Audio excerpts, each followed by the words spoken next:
Afternoon. আমার একটু কাজ আছে, সেই জন্য আমি বেরিয়েছি। আমি ভাবলাম তোমাদের সাথে একটুখানি গল্প করি। এখন কাজের জন্য একটুখানি মেট্রো করে যাব। মেট্রোতে তো আমরা অনেকেই গেছি, কিন্তু এই গঙ্গার মেট্রোটা আজকে প্রথমবার আমার চাপার হবে হয়তো। দেখি, যাওয়ার ইচ্ছে আছে। তার জন্য আমাকে এখন অনেকটা হাঁটতে হবে, অটো করতে হবে, তারপরে আমি মেট্রো স্টেশনে যাব। আমি প্রায় বড় রাস্তার মোড়ে পৌঁছে গেছি। এবারে আমাকে অটো স্ট্যান্ডের কাছে গিয়ে আমি অটো ধরব। আমি এখন দাঁড়িয়ে অটোর জন্য ওয়েট করছি।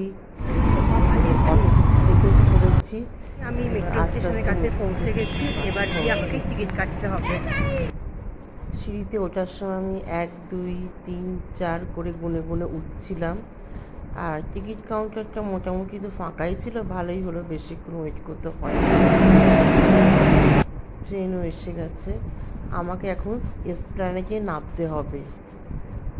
এসপ্ল্যানেডে নেমে আমার সাথে আমার বোনের দেখা করেছিলাম।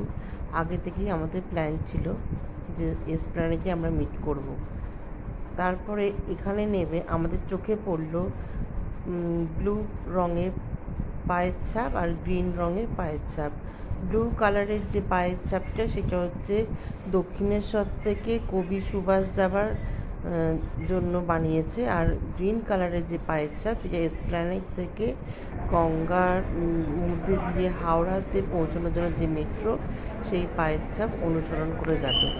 আস্তে আস্তে আমরা মেট্রো যেখান থেকে চাপবো সেখানে পৌঁছে গেলাম। আমাদের মেট্রো এসে গেল। পুরো স্টেশনটাই কাঁচ দিয়ে ঢাকা। আমি আর বোন মেট্রো চেপে খুব খুশি হলাম। এই যে নীল কালারের আলো, এখানে বেশি ইন্টারেস্টিং ছিল মানুষরা, মানে এই ইন্টারেস্টিং জিনিসটা দেখার জন্য। আমাদেরও খুব ভাল লাগছিল, মনে খুব একটা মজা মজা ফিলিংস হচ্ছিল।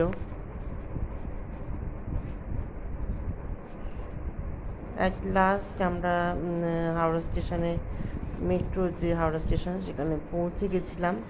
এবং আমরা কি করব ভাবলাম, আগে থেকেই 10-15 মিনিট এখানে থাকবো। এই যে পুরো কাঁচ দিয়ে ঢাকা, পুরো স্টেশনটাই কাঁচ দিয়ে ঢাকা, মানে স্টেশন মেন প্ল্যাটফর্মটা।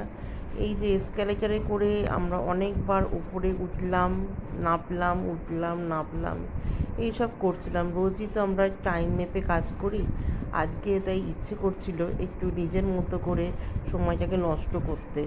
মানে আজকে নিজের মতো করে একটু সময়টা কাটাতে ইচ্ছে করছিল। আর স্টেশনটা কিন্তু বেশ মানে বড় ছিল, মানে খুব চওড়া প্রশস্ত। আর এখানে বেশ ভিড়ও হয়েছিল, যেন মনে হচ্ছিল তখন পুজোতে ঠাকুর দেখতে গেলে সবাই যেরকম মানে ভিড় লাগে আমাদের সব জায়গা, ক্রাউডেড যেটা।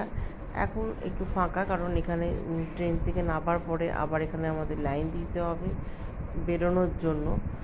আমরা প্রায় 5-7 মিনিট এখানে লাইন দিয়েছিলাম। মানে হাওড়া তো খুবই গুরুত্বপূর্ণ জংশন, তাই এখানে সবসময় ভিড় থাকবে। অ্যাট লাস্ট আমার জার্নিটা শেষ হলো। Thank you for watching.